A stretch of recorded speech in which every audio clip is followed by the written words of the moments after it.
Welcome to the Classroom Podcast, the book club discussion on the classic books. My name is Eric Nganyange. I'm your host and the student in this class. My guest teacher on the show today is Professor David Greder. Welcome to the show, sir. Thank you. It's such a joy getting to chat with you. Are you a C.S. Lewis guy? Yes. Okay. I like C.S. Lewis. I like someone that brilliant being as I consider him to have a whole lot of humility. What my plan was originally in terms of going to grad school, especially my doctoral work, was to do religion and literature, which is why I actually went to get my PhD at the University of Iowa. Not sure if you know this, the University of Iowa has the oldest continually functioning religion department at a public university in the United States. It was originally, I believe, Michigan got there first. It was the first public university to have a Department of Religion. People are worried about church and state, but then Michigan, it lost a little bit of funding, and so Michigan fell out. Their department folded for just a little bit, and they still have an amazing department, but University of Iowa started after Michigan, and it's been going ever since. Wow. So I wanted to go to this particular department, and just down the street from the Iowa Writers' Workshop, of all places. So not only studying literature, but actually seeing the next, perhaps, Pulitzer Prize winner, poet laureate of the U.S. or any country, really, or maybe even the next Nobel Prize winner. Certainly got to, in terms of religion and literature, got to see Marilyn Robinson, the great Marilyn Robinson, with that confluence of religion and literature. And so you asked, going back to C.S. Lewis, yes, I've read, I have some of my students at Waldorf University. I have them read Screwtape Letters. I have them read... That's powerful. Abolition of Man, A Grief Observed, The Problem of Pain.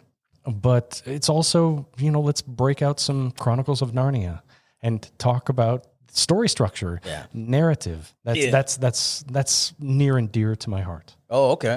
But sometimes I worry about stepping on my English department colleagues. This is why don't get me started on academic specialization. Don't get me started. That's why I'm overjoyed to be an and department. I'm in religion and philosophy. And How long you been teaching?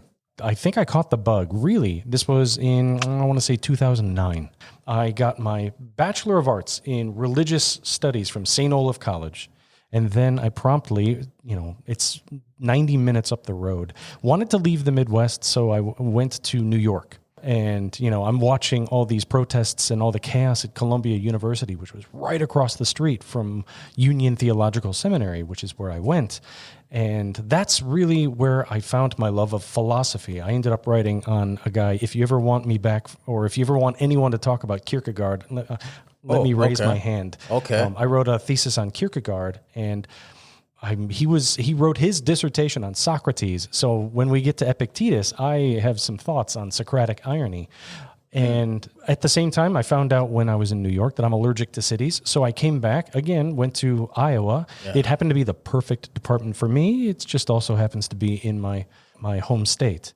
Came back, and this is exactly what I want to do. Okay, and then after that, you went to University of Iowa for your... University of Iowa, came back here. For your PhD on religion and philosophy? Yeah. I'm overjoyed to be doing both because to some extent, this guy Kierkegaard that I wrote my thesis on, he embraces this notion of, way back in the day, these ancient philosophers that we're going to talk about, Epictetus. Philosophy means love of wisdom. It doesn't just mean the academic study of what. It doesn't mean the breaking down of sentences into atomic language, logical games, that kind of stuff. It includes those, and I find them fascinating, and I love it. But doing religion and philosophy allows me to really look back at the fact that philosophy should influence your whole way of life. It should be a way of life. Absolutely. And so a couple of the supplementary texts that I consulted to help me, because this is the first podcast I've ever been on, Stoic logic and Stoic physics and Stoic ethics helped me. Not only was it very informative, but it helped me bridge the gap between the busy end of an academic semester and the calm serenity, such as it is, of the beginning of an academic summer. So talking about Epictetus and doing religion and philosophy, I think philosophy should be a way of life rather than just an academic discipline. I've already shared my disdain for academic specialization. I think Why you think that's not a good idea? why? Because, well, this gets into my view on Stoicism, and I can't wait to talk about this with you. But Stoicism is all about naming things as they are. It's what is Epictetus talks about controlling good impressions. It means you can't help how things affect you. Essentially, I can't help the fact that there's a tree off to my left as we're recording. I can't help the fact that listeners out there might be behind the wheel of a car. You can't help that there's stuff coming at you, but it's how you deal with that that is going to be really, really important. Yeah. But for example, you need to know a heck of a lot about the world. As if you're going to be a Stoic philosopher, you need to know, for example, what is a human being? What is a person? It's not enough to think, well, Eric, you're a person. Dave, I'm a person. What makes us people? Is it our bodies? Not necessarily. It just so happens that the both of us don't have hair. We do have beards. Do all people in the world have bald heads and beards? Obviously not.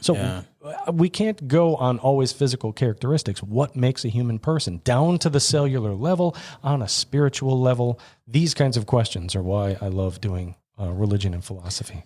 And one of the reasons why I don't like academic specialization is because, well, so for example, you mentioned, maybe this isn't quite small talk, but I try to read as much as I possibly can about neuroscience in the brain, because it was during grad school that I actually, as a result of stressing out about midterm exams and not getting much sleep, I started having a few seizures.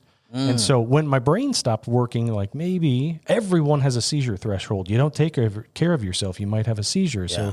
So, whether or not I have clinical epilepsy, I do still take medicine. When your brain doesn't work the way, maybe it did when I was a kid, I get really interested in the brain. Yeah. And so we're going to talk about perceptions, how we process images from our eyes, and it goes through all the way, our visual cortex, rods and cones in our eyes. How much of our eye visual field do we actually use? It goes all the way to the back of our heads, and then we see it on our, actually everything we see is a couple milliseconds behind. We are always already looking at the past. How does that change the way you view the future?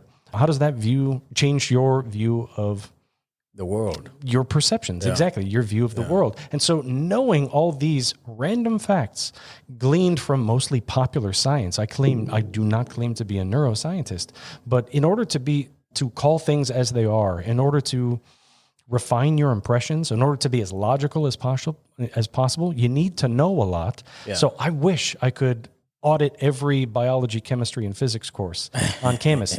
I wish I were a better artist, because I know artists and poets and musicians, they see the world differently. So I wish I could spend more of my time just developing myself. I wish I could have not majored in one single thing and just be a jack of all trades, even though I can sing the praises of a liberal arts education till I'm blue in the face. So I'm not the world's biggest fan of academic specialization. Sometimes I can seem a little bit of a poser if I speak up for, I don't know, something psychological, and then my psychology colleagues have to be like, well, Dave, pump the brakes. You have no idea what you're talking about. One of the reasons why I'm overjoyed to be doing this with you, Eric, is I was part of a program called The Great Conversation, which was one of those great books programs where we started with the Iliad. Oh, really? And then we got all the way to the modern day. Okay. All the way through Proust. Oh, wow. And, just the first volume, Swan's Way of Proust. We didn't read all 3,000 pages of In Search of Lost Time. But you start off right at the beginning, and it's, the entire Western canon. It was absolutely fascinating.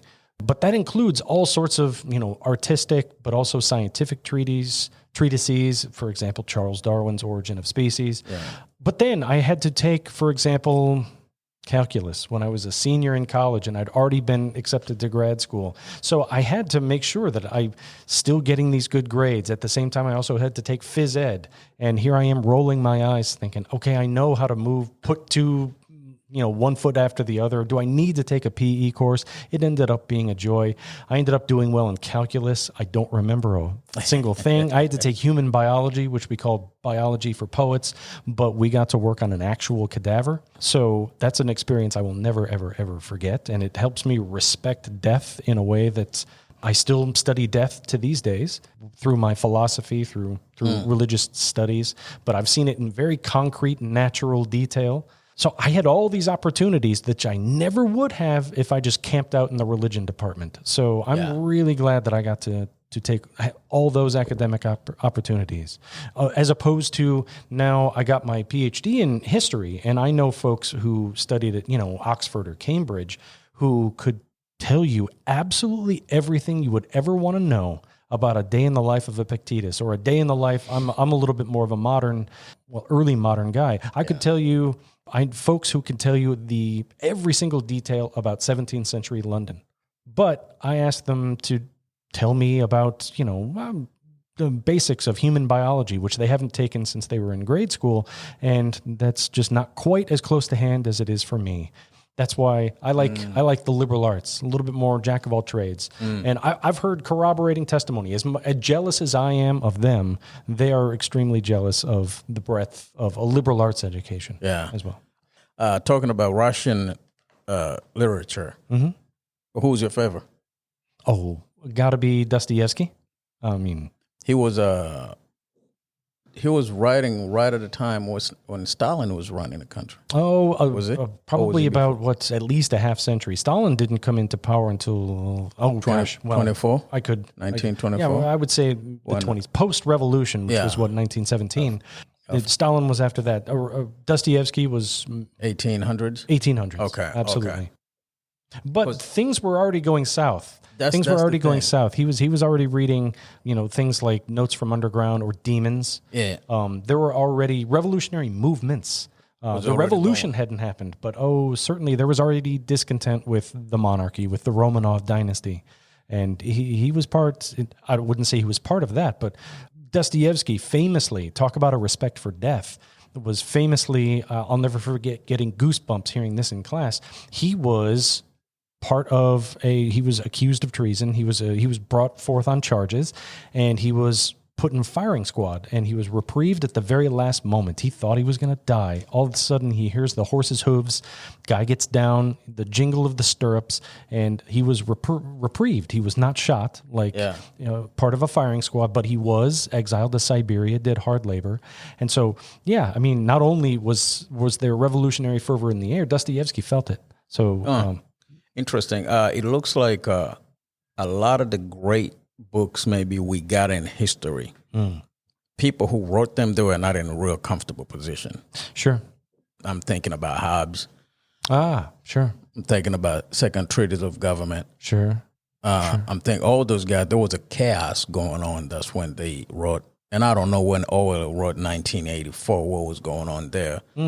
But it seems like he fought in the Spanish Civil War. Mm-hmm. So he saw combat, absolutely. Yeah. So it's like, I don't know. I was wondering if there's a trend there. Like, sure. At the same time, 1984 is one of my favorites. By the way. Classic example of Orwell led a life.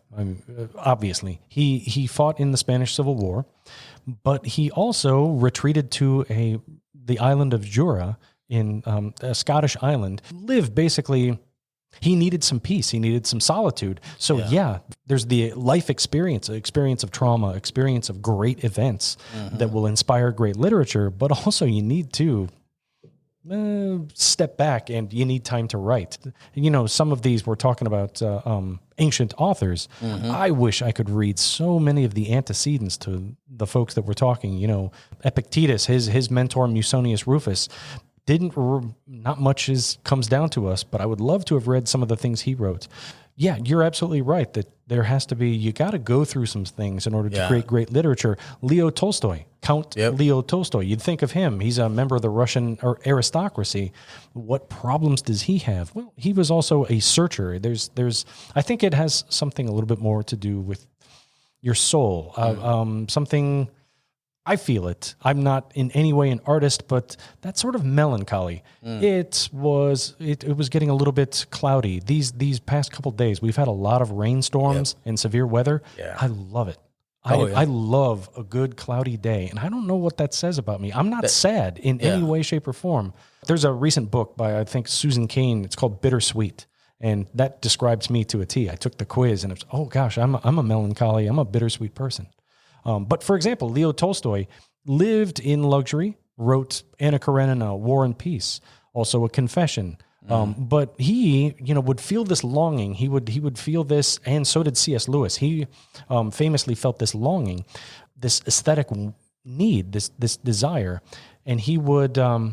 This is Tolstoy. He would leave the great house that he lived in, and he would go work among his, basically peasants, his serfs, these souls that came with his property. He would work his hands until they were bare, until they were calloused, until they were bleeding, so that he would get the experience.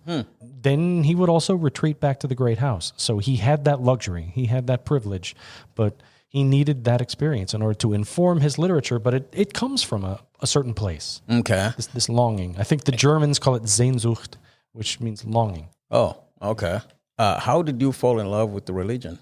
How did I fall in love with religion? That's a great story. My parents raised me going to church. Okay. I was, whether I wanted to or not, I still have a perfect attendance pin for Sunday school. But yeah, there were obviously Sundays when I would much rather have slept in and not gone to church. Yeah. But once I was there, I really got sucked into biblical stories. Old Testament?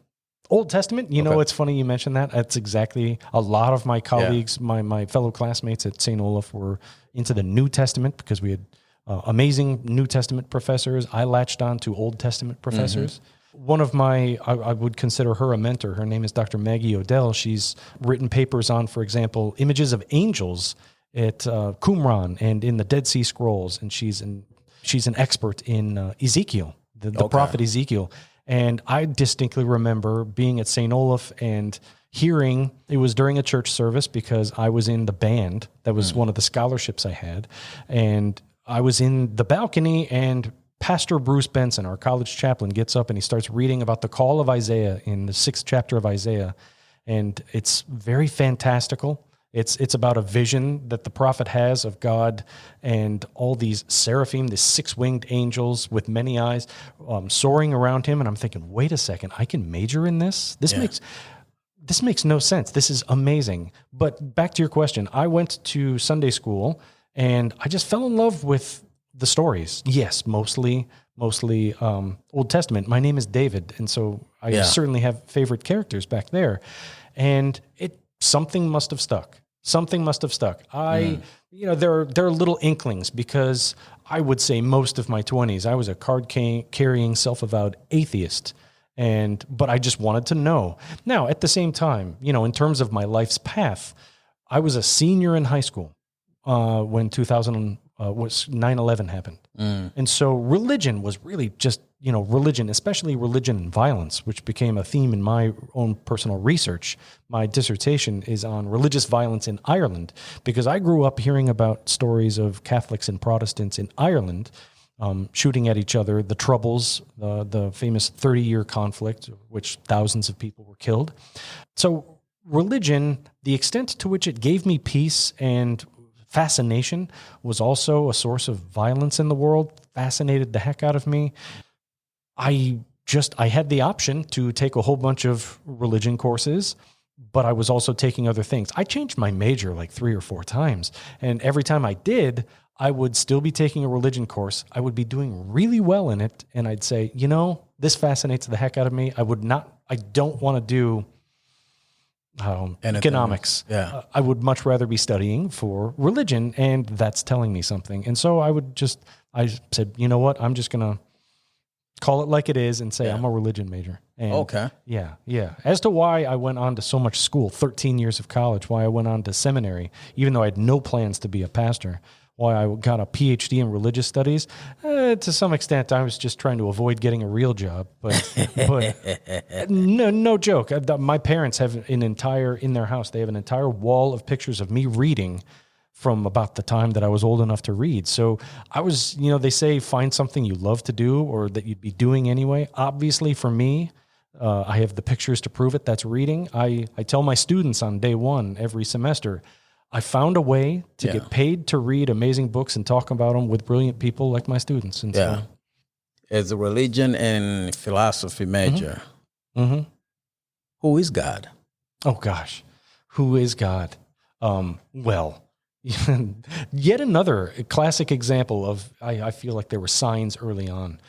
The biggest answer I can give you is I have no idea. And furthermore, I think we should keep pursuing. I think we should try to find out. I think we should look for God in all sorts of ways, in all sorts of people. The Bible, both testaments, the Quran, most religious texts from around the world say that there is divinity or there is greatness in being kind to one's neighbor. The golden rule is so universal. And so I think we should keep looking and trying to answer and ask questions. So I can't thank you enough for having this podcast and being adding to the conversation. But, my mentor, I was confirmed in the Lutheran Church, and you have to have a mentor to guide you through the confirmation of your baptism. My mentor asked me, we had to go through this packet of questions, and it was basically, how do you picture God? And I'll never forget, I turned the piece of paper over and I just drew a very elaborate question mark because I have absolutely no idea. And I think that any idea I have, I could offer platitudes, but things that I deeply, deeply believe, like God is love, things that are very, very, very explicitly stated in the Bible. God is present in our love of each other. But at the same time, God is always going to be infinitely beyond anything that we can consider.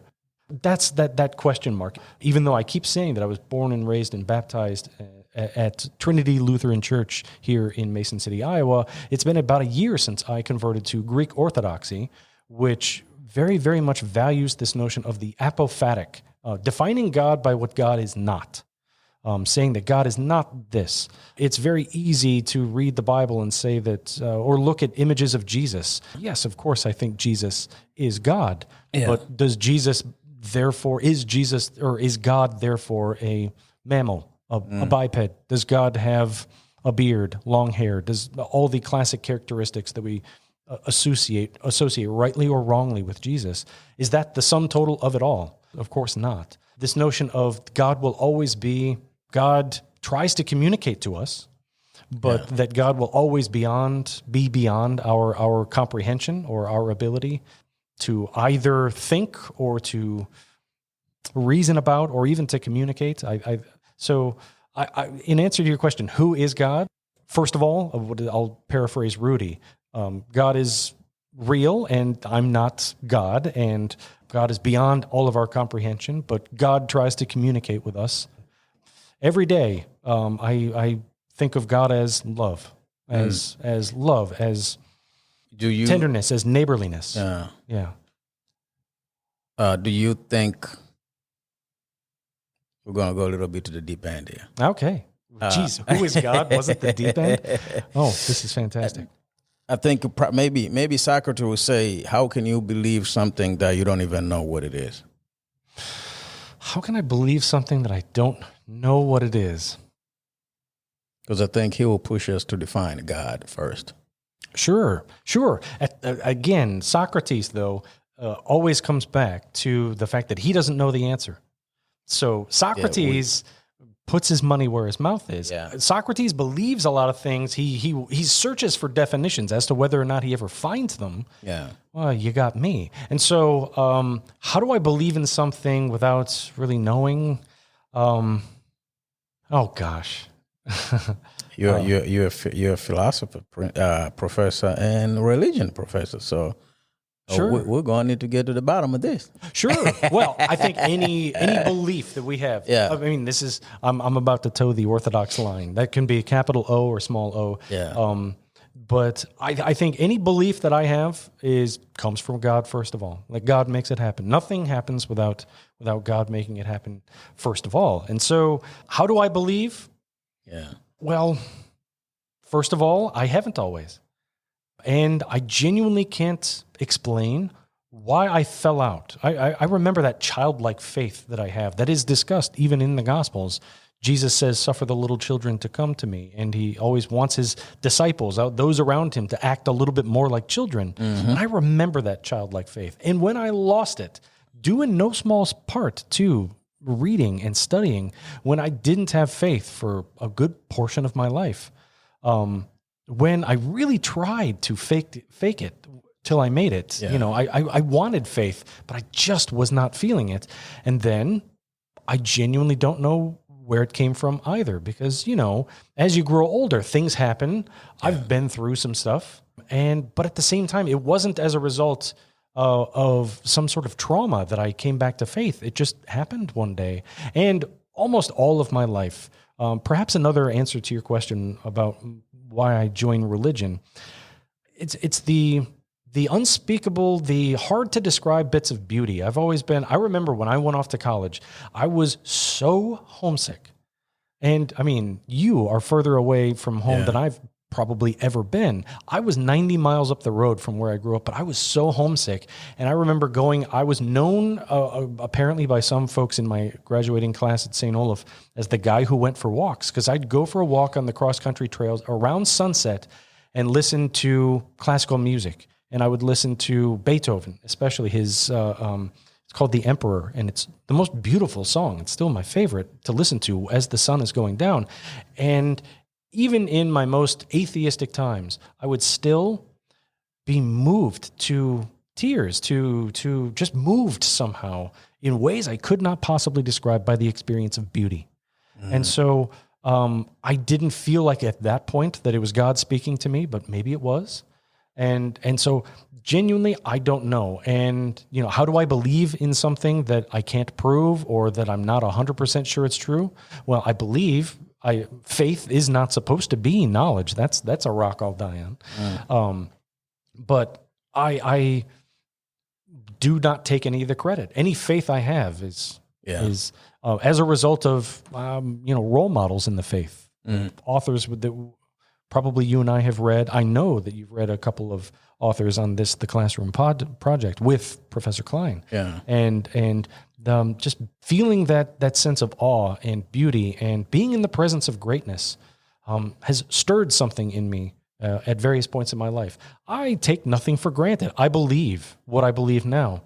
Do I guarantee you that I'm going to wake up tomorrow on Sunday, May 26th, 2024, believing anything that I believe right now? No, I try not to take that for granted. Do you find in your field that a lot of philosophers question religion?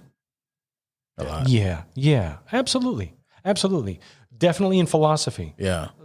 Definitely in philosophy. I think but I also think that's really important. Yeah. There are some people who question religion and put religion under a microscope from a place of faith.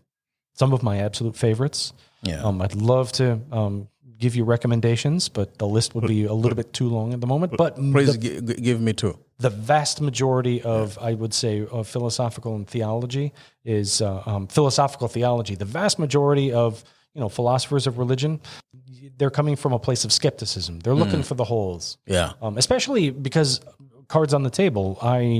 We were talking a little bit beforehand, or maybe we were already recording. I teach a course on evil and human suffering. There's the argument from evil that is supposed to discredit faith.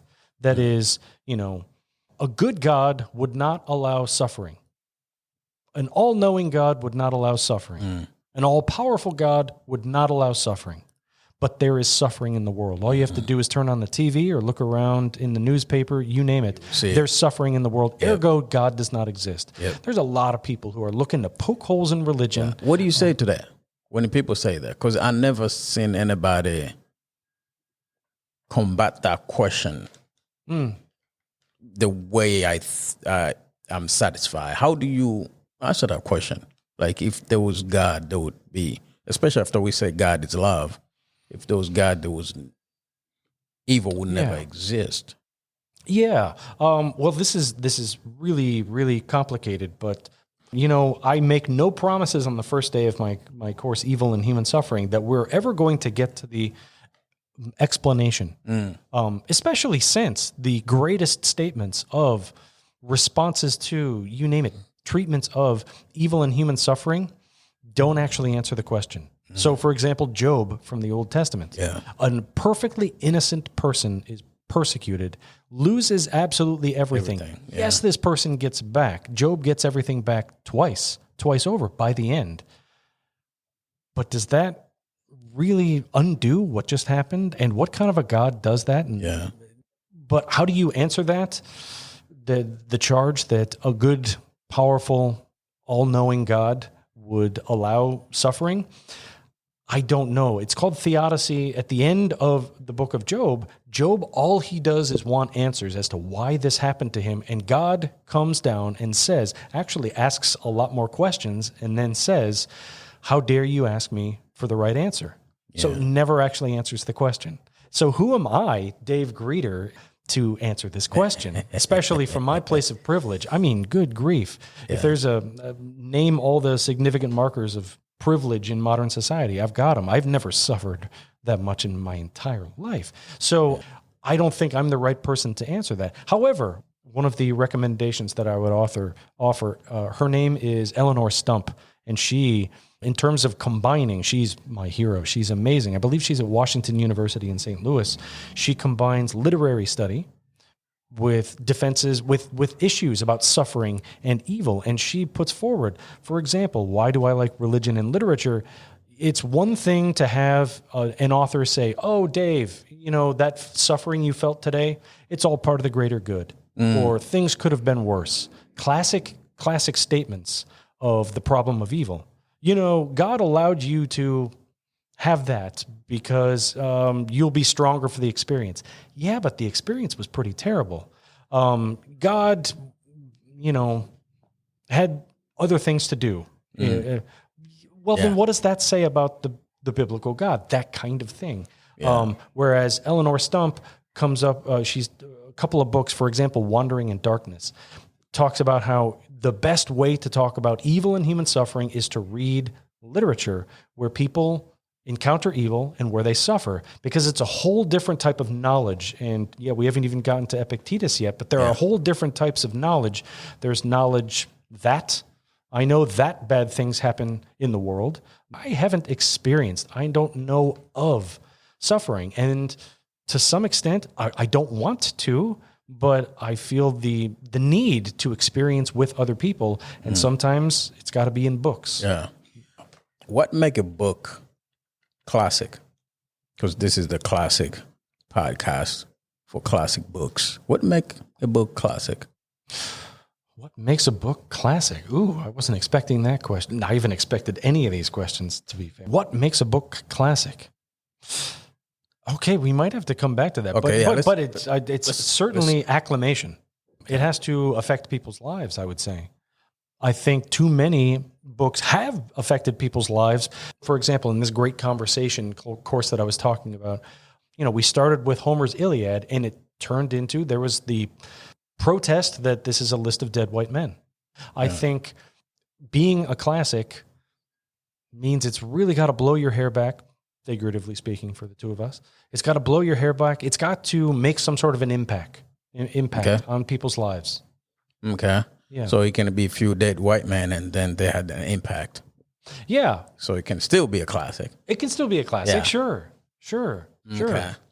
You mentioned some about... But I worry about I worry about calling something a classic. I think it gets ossified. I think it gets petrified a little bit. It gets set in stone is what I'm trying to say. It's I read it because it's a classic. No, you should read something because it's you heard from someone you care about. Like we share recommendations between us. There are some things on this podcast that I hadn't read before.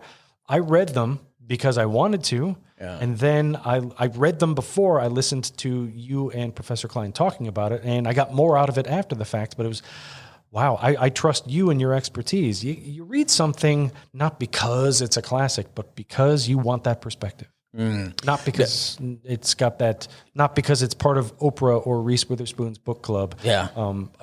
Read it because it's an important perspective to include in your universe. What about Test of Time?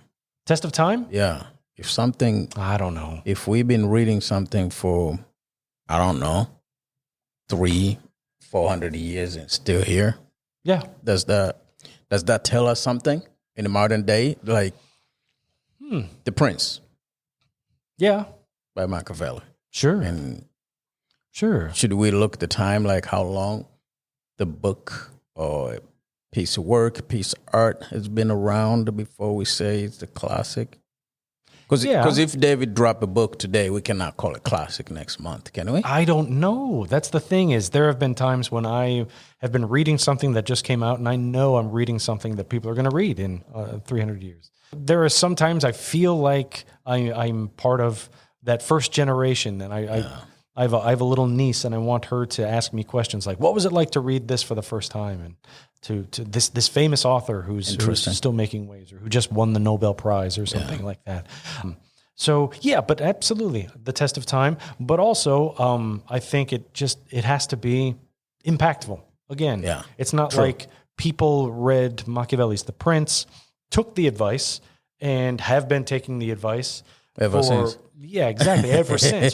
Hopefully that's not the case, but certainly it spawned a lot of criticisms. It made its own history. Florence went the way it did, and then it called for a little bit more humanistic, shall we say, optimistic appraisals of affairs. Now, I'm not saying that Thomas Hobbes, another kind of dour approach to politics. I'm not going to stand here or sit here and say that Rousseau and the state of nature was necessarily rosy and optimistic, but still, the state of nature, we're born free, but we're in chains. So it's like, we're good people. We put ourselves in a bind. Mm-hmm.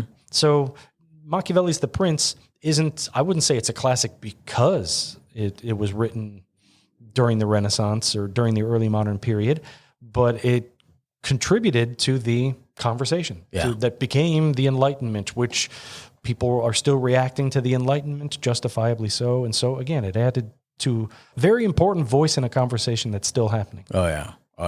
I think that's a criterion for being included as a classic. That it's you add something to the conversation that's still happening. And I think we need as many conversation partners as possible. Yeah, I like that. You added something to the conversation and it's still happening. Yeah. Gotta be. Start of death. Study of death. I've been fascinated about death, afterlife, purpose. Yeah. All that stuff. And how did you get into that? I mean, we all die. We do. And this is coming from someone who has always been terrified of horror movies. I've never been much of a horror buff.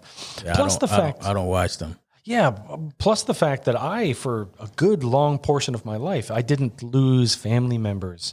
For example, I don't know. It's not like direct experience of death. Yeah. But the famous definitions of philosophy, for example, in the ancient world, was it Plato or Socrates or both?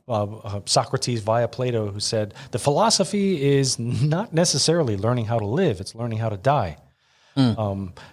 I think death has always been, even though I'm not looking at like horror movies or long drawn out Shakespearean death scenes because they're fascinating or because they scare me, but absolutely, death has always been one of those things that fascinates me by its finality, by its seeing how people can celebrate when someone dies. I think my biggest experience of the not being able to speak, I was crying so hard, was when my dog died. And just the notion of the finality of death. But also, that's not necessarily when someone you love, man or animal, passes away and it's final. Yet at the same time, here I am telling you, I'm sitting across the table from you as a Christian person thinking that death is not the end. So why do I get so sad about it? Why do we call it the afterlife? If I'm living right now and I'm looking forward to an afterlife, then death isn't really much to be afraid of, but you'd better believe that most Americans are afraid of it. Growing up in America, death has become so medicalized. It's become so sanitized. It's become so hidden. Here I am 40, my parents, they're not getting any younger. They look great. They're healthy, but I know I'm going to have to talk to them about decisions we're going to have to make. And the very thought of it, I remember thinking, I can't even imagine having those conversations with my parents. That doesn't make them any less imperative. In fact, it makes it very, very necessary. You got to talk about that stuff. As soon as I started looking into death, wow, is it fascinating? Wow, is it moving? There are tons and tons of resources out there that talk about death in very, very, very comforting ways that I wouldn't say I'm any less scared of it, but I understand it it used to be this thing off in the distance that I don't want to deal with just yet. And now it's actually, no, death is very, very important to every single part of it. Seeing death through a little bit more of a cyclical, a little bit in more healthy, a little bit more uplifting ways. I know that losing people who are near and dear to me is never, ever, ever going to be easy. But just like the Stoics talk about negative visualization, death isn't always the worst thing. Death, especially after long suffering, can be sort of a release. It's never going to be easy, but if you see it coming, if you can talk about it, it's just less of the unexpected, that which we fear. I told you that I read Kierkegaard, and the existentialists talk about mortality, how a little bit more in bald terms, this is all we have. To some extent, there's a lot on mortality, on planning for your death, but it's a little bit more about how your time is limited. You are unbounded by your freedom here. What are you doing with your life? Just keep in mind that whatever you do, you have to take responsibility for it. I think the Stoics have a lot of very similar things to say about death. But also, I would say one of the reasons why another course that I offered was Death in the Afterlife. Talking about what death is, how do we define death? A recent book by, I believe his name is Dr. Venki Ramakrishnan, Why We Die, gets very much into the medicine, the science of it. Why do we die? Why? I'm captivated. Why is the average human, the limit of a human lifespan, why is it about 120? And don't give me a biblical answer. I want to know scientifically, why can't we live? Why do we get old? Why do our cells die? Once you get down to the cellular level, one of the things that opened my eyes was, for example, cells need to die. If a cell doesn't die, that's called cancer. So we need cells not dying or convincing representations, both in literature and in philosophical argument, about how boring eternal life would be. Yeah, death is important. Death is fascinating. Do you think, I feel like every time I read on these ancient guys or women, it seems like they were pretty comfortable with death. More so. Yeah, I think that's part of the reason why I'm fascinated by it. Yeah. It seems like they were not afraid. And I mean, it's Socrates' famous word, because he did not know where he was going. So there was no point of, it's almost like Stoics. Sure. Look of things, like why you want to suffer right now when you don't even know where you're going. Yeah. Absolutely. Where did that change for us then? Because I feel like we are more afraid of death than they did. Yeah, certain types of death. And we work so hard trying to extend our life. Certain types of death. Absolutely. I think it has a lot to do with science and the rise of especially popular modern medicine. The ability to extend life, just because we can do something, necessarily should we? But I think it was just a little bit more present. It was a little bit more present. A lot of that has to do with also technology. Technology means that we don't necessarily have to come into contact with death as much as perhaps past cultures have. Someone dies in a hospital, basically you probably will not see that person's remains until they've been done up by a funeral home. Whereas in church the other day, it was talking about the myrrh-bearing women, the women who went to go see Jesus with ointments and spices because they were going to rub it on Jesus's body. Coming in contact with a dead body like that, does anyone in modern America still do that? The answer is, of course, yes, in certain cultures. If I were to go and do a poll or a survey of, have you ever touched a dead human body? Probably not too many people. But coming into contact. Now, the one thing that I will push back, and I think I have historians on my side, is that just because death was a little bit more prevalent or coming in contact with it, does it make it any less, maybe less scary, but any less sad? Heck no. Yeah. No, I don't think no. so. Well, thank you very much, sir. Thank you. Yeah, and I think we're off on a good start. I think so. Yeah, here we go. Maybe, I don't know, 20, 30 more episodes to come. There you go. Well, thanks, Dave. Thank you. All right. Thank you, Eric. That.